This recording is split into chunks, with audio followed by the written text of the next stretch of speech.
I was outdoors always as a kid, and we grew up on a farm and various farms and outdoor locations. I suppose I didn't really get into conservation until I joined the Duck Club that I'm involved with now here in Central Illinois about 25 years ago, when I realized what it takes to really make sure we have wildlife available. My mother and father's side both had farms, and the word conservation wasn't really in the vocabulary then.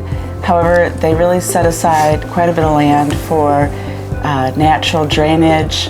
They kept the timber in the woods, and really grew up with fond memories in Wisconsin and Missouri from the standpoint of relatives who really respected the land and really learned a lot from that. I bought some property west of Peoria. It happened to be an old coal mine, and it had been somewhat restored under the mining reclamation laws in those days, but it didn't take me long to realize this was really a jewel. It's a fairly large farm, and I thought, it'd be kind of nice to get something going here where we could show that you can do modern farming practices, you can sustain life and humans on that property, and also return something to nature. So our goal early on, and Diane and I worked on this for the 20 years we've been married, was zero erosion, zero runoff, and we're very close to that, so we're kind of proud of that. From both of our standpoints, seeing so much of the natural habitat going away and the need for so many of us to replace that, it's really critical that we all get involved in creating more habitat, not just maintaining, but creating. And we did our little bit with a book we did together, Quail Lakes and Coal, about the farm that Doug purchased over 20 years ago, and really want people to be educated and understand this is really important just for the global environment.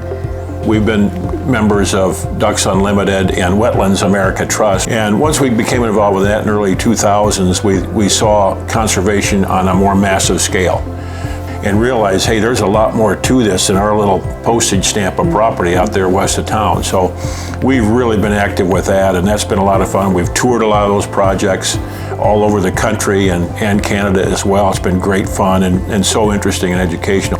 Conservation is not for the faint of heart, because it takes a long time and big efforts to make it go. And we've always felt that those of us that are lucky enough in life to be able to give back something, this is how you can do it, because this will last for generations down the road.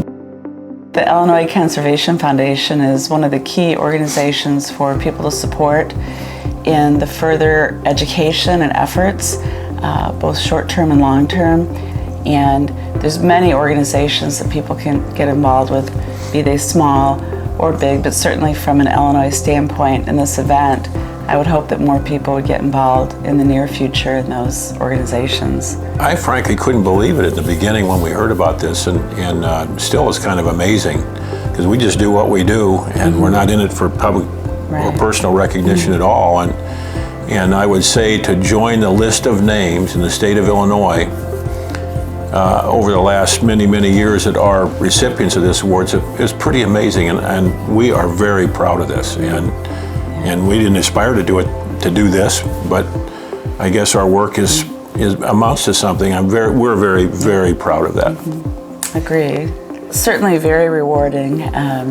We certainly think there's other, perhaps more worthy recipients, but Doug and I were very honored, and just it's really exciting to have the passion together with Doug as far as this effort. I would just thank everybody around ICF. I would really congratulate our co-recipients in this who have done more amazing things than we have.